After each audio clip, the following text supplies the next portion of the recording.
Right, well, greetings everybody. Here we are on the JP side, and today we're going to be taking a look at the brand new Xmas or Winter character, depending on your version. And yeah, we got Perrene. Perrene is available here on JP. So let's take a look at what we've got. Now, as of the time of this recording, pretty much everything has been uploaded to Wotv Calc. The setup might be a little bit strange, but we're just going to go through it, and let's start with the new VC. I guess this will be a joint video, so this video will be a little bit longer. It is technically a build video, so I'm going to talk about that closer to the end, but since this is a character it's coming out pretty quickly for global, I'm going to be doing some in-depth dive on this one, maybe a little bit more. My Christmas gift to you. So this VC, 325 HP, 15 AP, 146 attack, and 40 dexterity, ended up being pretty nice. We got the ability on it, which I think is the main thing that we really should be looking at, because you know the stats and whatnot. It's like single target resistance is 24, magical damage reduction, the larger the size is 16%, critical damage is up by 25. Those numbers are pretty much standard. And your evaluation of them will be whether or not you're running these types of damage types. Like, honestly, this VC might be kind of nice for a little bit of survivability or like the evade thing that is going on, but this is not yet a thing does this make. And taking a look here, well, I mean, the grouping isn't terrible for wind. I'd say that this is a pretty nice little wind VC, but yeah, it's not the best thing out there, but it does support what wind has basically been doing, and it does work a little bit towards evade too. Now the ability on it, as you can see, the range on it, decreased chain resistance by 50 for 3 turns, 4 targets, and a 165 mod, 2 casts, 3 hits, 28 AP is a nice little ability to get your hands on that is extra and over the top. If you're wanting this VC though, keep in mind that it is a winter one, which means they'll only be available for so long and then it will disappear back into the void. But, well, I guess more for JP players. Here, because I do believe Global still gets these VCs all year long, and we do not. So I guess maybe I'm just projecting my own theories here, or my own circumstance. Now, this 70 cost character is half price if you're just looking to essentially buy her out, though I don't think that is particularly great use of money given how expensive everything is getting. But this character does come with some Yule tidings for a bunch of different characters. We do have this new weapon, and taking a look at the exclusivity rights, well, it's Perrene and Perrene's only. Other than that, every other character isn't really going to get too much off of this. And you know what? Reliquaries are still better, but we're looking at strike, attack getting boosted by 20. We're looking at initial AP of 20, and we're looking at magic damage resistance. Essentially, like just magic damage reduction of 15. It's a nice little piece of equipment that goes along with what is in Perrene's kit. Trust Mastery is a little bit of accuracy. Nice little source of accuracy, given that evasion's kind of doing some stuff, and we get a little bit of speed on this too. Earth and wind resistance, which sure, and critical evasion. Not my favorite Trust Mastery. Maybe I'm underestimating it, but I just don't think it's that good. Now, Perrene herself, given this entire build, I've thrown her into a wind-based party here, looking at Fly Glassy, a character that I have a fair number of reincarnations with, you know, Trust Mastery runes equipped. This is essentially what you're looking at: 90 accuracy, 109 speed, 12k HP, about 1900 attack. Now, if we take a look at Perrene, with a 70 cost character, well, we're looking at about 1200 HP, 1800 attack, almost 1900. 70 accuracy is a little bit lower, and single target and AoE resistance is really nice here, 77 and 24. Taking a look at, you know, kind of an older character, 21 and 65, so it's a little bit flipped. She's essentially good against single target attacks and less good against AoE. And resistances and status effect resistances. Well, 47% magical. There is a story behind that. 29 for shooting and 12% or 10% for slash. Weak against her own type of damage as well as piercing, but piercing hasn't exactly come back yet. Although Fly Glassy, with her buff, has become, you know, she's still kicking around. For status effects, like 75% for darkness, so she can potentially keep her accuracy pretty high. Sleep resistance and a little bit of berserk, almost an answer to Riku and some of the stuff Riku is trying to do lately. But with that being said, I don't know, there's something here that just I don't know if this is going to be the character that quite gets there for that. All right. Also, I guess I should say it's 20 for the Trust Master. I didn't touch on this too much, but this is a 20% for Elemental and 25 for critical evasion. Master ability is critical rate up in Earth resistance. Dream ability is single target resistance, AP consumption down, and critical evasion. So she's kind of garnering on a couple of things. One being up against mages, like very early on we can see that she's just up against mages. Critical evasion seems to be another thing between her and her Trust Mastery. And she is kind of an answer to a lot of the Earth stuff that is going on out there. And I don't think Wind is particularly that weak. So this might be a character that just never is that required.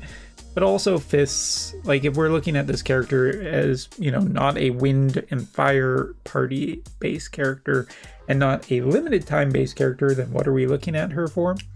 I guess we're looking at her for Fist, and Fist is still just not in a good place. The best Fist characters right now would be Tifa, Bridal Alaya, and probably this character, and I don't think that's a very compelling party, at least for the moment.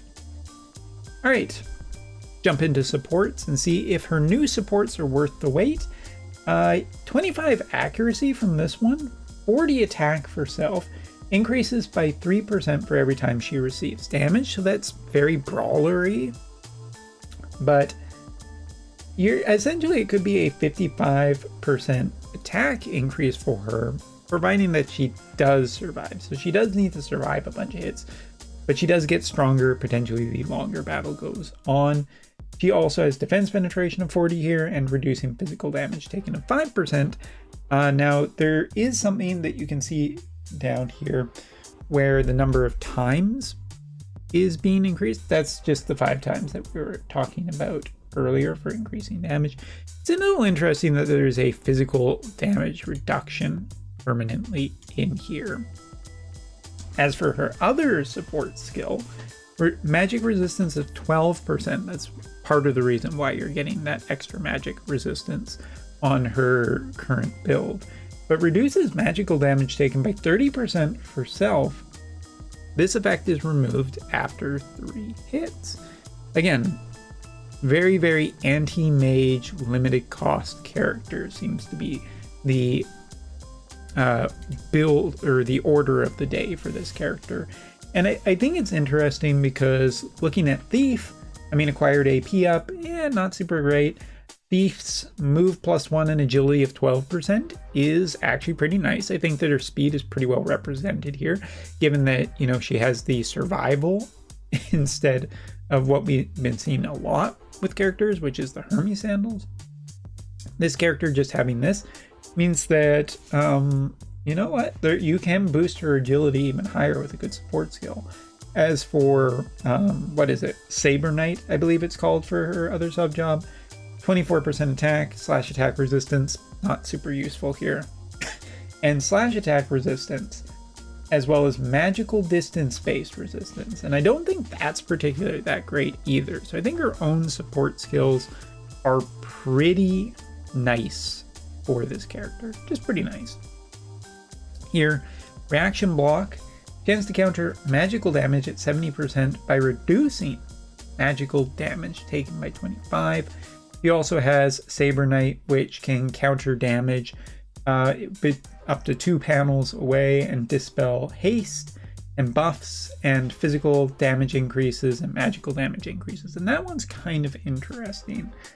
Given that like Perrene already has a fair amount of like damage reduction that we've seen so far, I think that you could potentially run Saber Knights because, and maybe even combining it with Saber's magical based distance might push them in enough that the counter has a better chance of activating, in which case, yeah, not bad.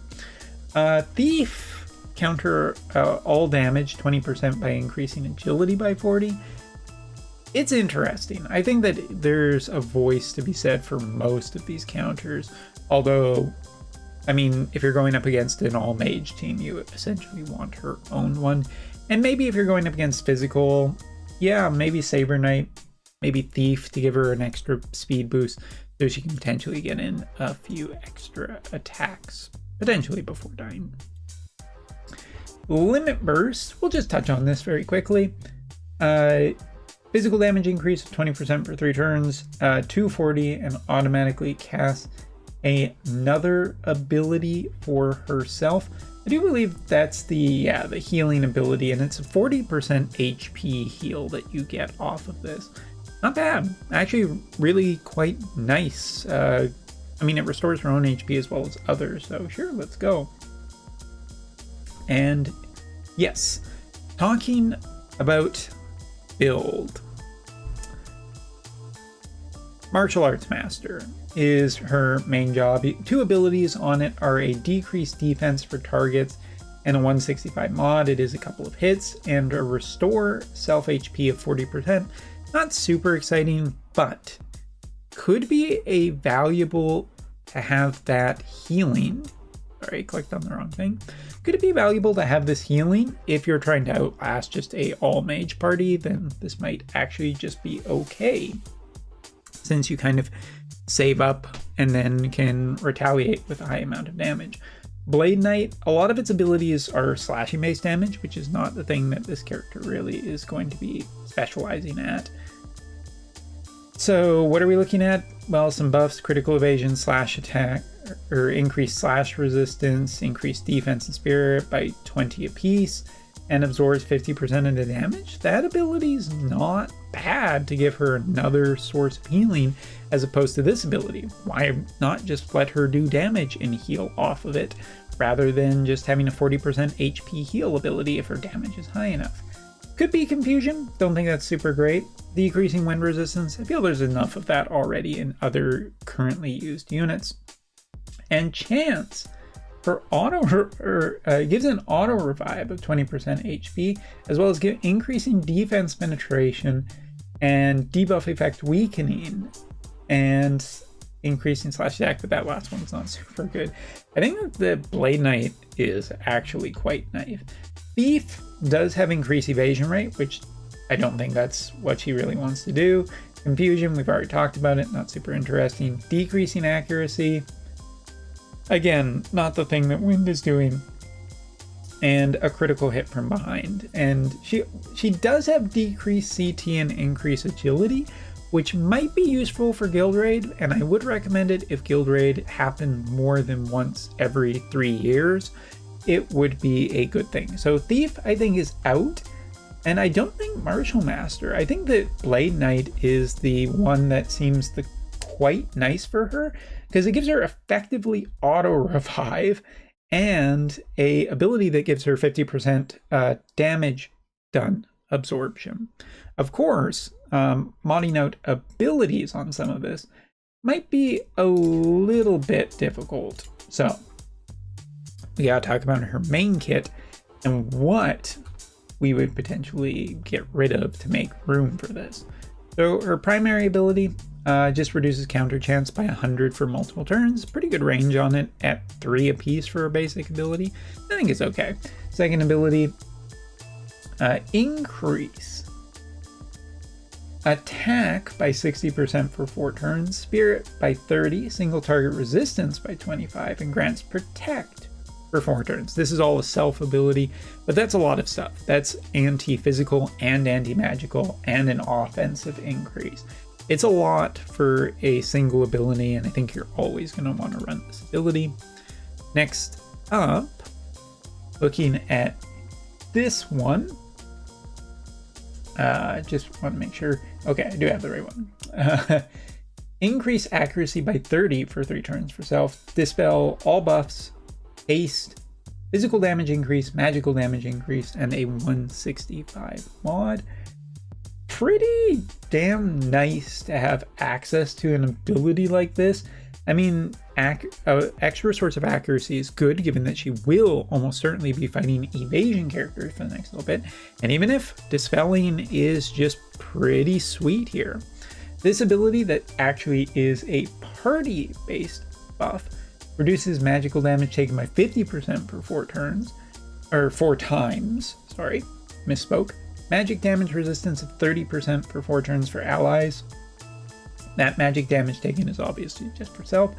Debuff effect weakening of 30 for 4 turns for allies, and grants the effect of magic resistance penetration down for 4 turns when an attack hits. Now that's only on herself, but if she does hit a mage, which is her bread and butter at this point, we can definitively say that for sure, then boy oh boy does it just seem really, really good to be able to get that kind of damage off of the board and just away from even killing her. Like, it makes it even more unlikely that mages will kill her or your allies. So magic resistance, a little more valuable off of this. Now, second last ability. Well, we actually have, I think I skipped over one. Because there is one that basically deals damage, ignores the float status, and increases AoE resistance penetration by 30. Now, the job... Oh, never mind. That is this one right here. It's just that originally it's just a plus pattern. Once into EX, it does get upgraded into Diamond, so that is much better. That's the other ability that we previewed earlier. And for me here, just looking really quick, that one reduces magical damage taken by 25% for 1 turn for an ally and absorbs 50% of the damage done for 1 turn for allies. So that's a pretty good buff. The range on it is actually 4 for casting, so it actually has a better range for casting on your ally, but does give an ally a potential access to a quick heal. And if the damage is high enough, then good. Here, final ability, dispel ignore fatal damage to targets, reduce physical damage taken the larger the AoE attack size buff for targets, 200 mod, and a 75% increase to the damage if 3 or more enemies are in the AoE. I have to say, this seems to be reminding me of last year when we got a really solid winter unit for lightning element. And that lasted for a good number of months for a 70 cost character. So if you could get this character relatively cheap, I think that Perrene is quite... Look, just feels really, really well constructed. Is an AoE character that can potentially work with a lot of other AoE characters. I think in Wind, there's more than ample want for a character like that. I think that she's just kind of a solid strike character with low cost to her, which might be more valuable as we get into next year. And for just the build of what I'm thinking, like, I'm not particularly up on the whole strike thing. I don't think that strike's going to be where it is. I think you're going to be still running Wind. I think you're going to be hunting a lot of earth characters. And Also mage-based parties, which there's still a good amount of stuff. Whether or not she could survive against a ice-based magic party, well, maybe that's something we'll test in the next video.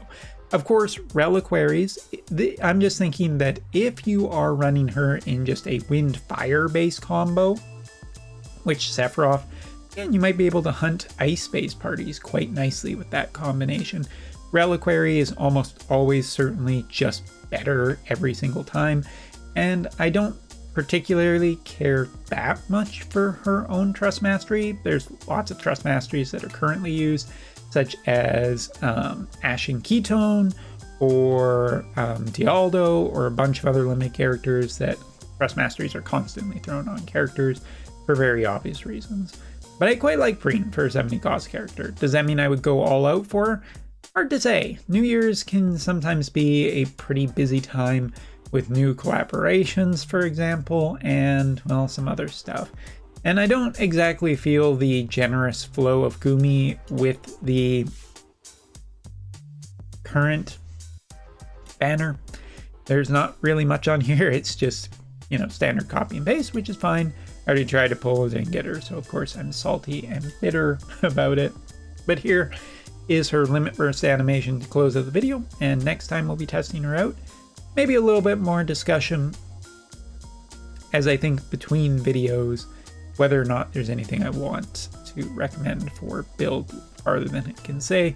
But I really think that, like, a combination, the more I think about it, the more I think, you know, that fire combination with her, hunting mages, ice-based party, and wind, probably she's gonna have a good home for the holidays. So thanks so much for watching. Take care. See you next time.